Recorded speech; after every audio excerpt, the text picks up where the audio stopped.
President Obama closing his meeting with the Chinese president in Beijing. A bit of a lopsided news conference. Did you hear about this? The Chinese president refused to answer a direct question from the New York Times. And that was not all. Lieutenant Colonel Ralph Peters, Fox News strategic analyst. Good morning to you, Colonel. Good morning, They Bill. try and stage these summits in a way where there sometimes are essentially either no news or only the news they want to get out. What did you make of a question from the New York Times that President Obama answered at great length? Then when they turned to the Chinese president, he bypassed, did not say a word, and then called on a Chinese reporter. Well, it was stupid. Obama directed that question to the New York Times as a reward for the New York Times being soft on him. The New York Times has never questioned President Obama with the same determination and grit that they did the Chinese president, and the Chinese regarded it as a plain insult. But they knew they weren't going to get an answer. It was the New York Times grandstanding. I want to hear them ask President Obama some tough questions, like about the climate change. But the New York Times is, I mean, they're having a lot of problems right now in China. So to our other American publications. So the president would say, I'm going to call on this newspaper that you have issues with to prove the point that they are still there and they are still relevant. What's wrong with that? Well, what's wrong with it is it doesn't work. It doesn't work. It's grandstanding. It guarantees the New York Times is not going to get back in there in the near future. I mean, different countries, you have to deal with them differently. With Vladimir Putin of Russia, you got to whack him in the face with a 2x4.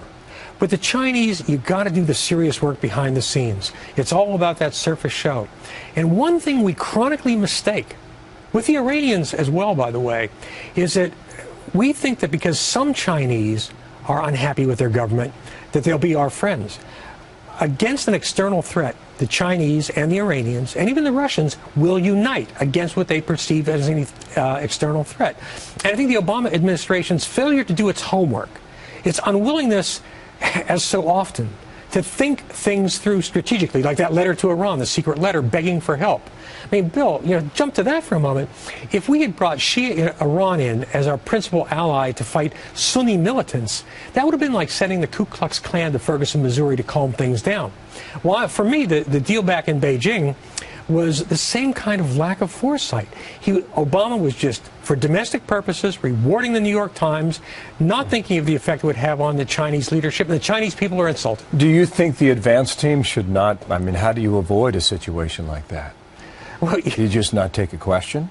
I mean, because you have the Chinese president saying, butt out of our affairs in Hong Kong, while you've got tens of thousands on the streets of Hong Kong pushing for more democracy. Well, I would rather see the president engage, especially behind the scenes, on those issues. But there are so many issues the president didn't engage on. Yes, he engaged on climate change. Hey, I'm all for protecting the climate. This looks like a really bad deal. What really matters right now is the theft of intellectual property. We saw the Chinese just fly a stealth fighter. The technology stolen by cyber thieves from our defense industry. We invest hundreds of billions of dollars developing a system like that. They just steal it. And this president, and to be fair, the Bush administration before it, has been unwilling to confront China on what is really the greatest theft in human history, Chinese theft of American intellectual capital. That story dropped in the Washington Post on Monday that was in the hopper for some time about the post office being hacked by China, too. Quickly, in 20 seconds. The president had 3 conversations with Vladimir Putin yesterday. You say Ukraine's about to get ugly. Oh, yeah. Again? Yeah, well, Vladimir Putin, he doesn't feel that he was really hurt. He is going to go for his third bite of Ukraine. First, small, take the Donetsk airport, secure that.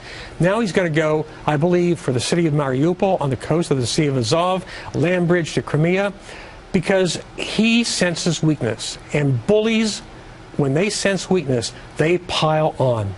Now, Russia's been hurt by economic sanctions somewhat. They've been hurt by the falling ruble, falling energy prices. Some would say significantly. Yeah, and it is significant. Putin's attitude is, we're tougher than that. I mean, the Russian people, they've been through a lot, and Putin's figuring he's going to drive this home right now. So unless we get really tough with him, it ain't going to change. Thank you, Colonel. Ralph Peters in New York, a rare appearance. Nice to see you in person. Great to see you. All right. Martha with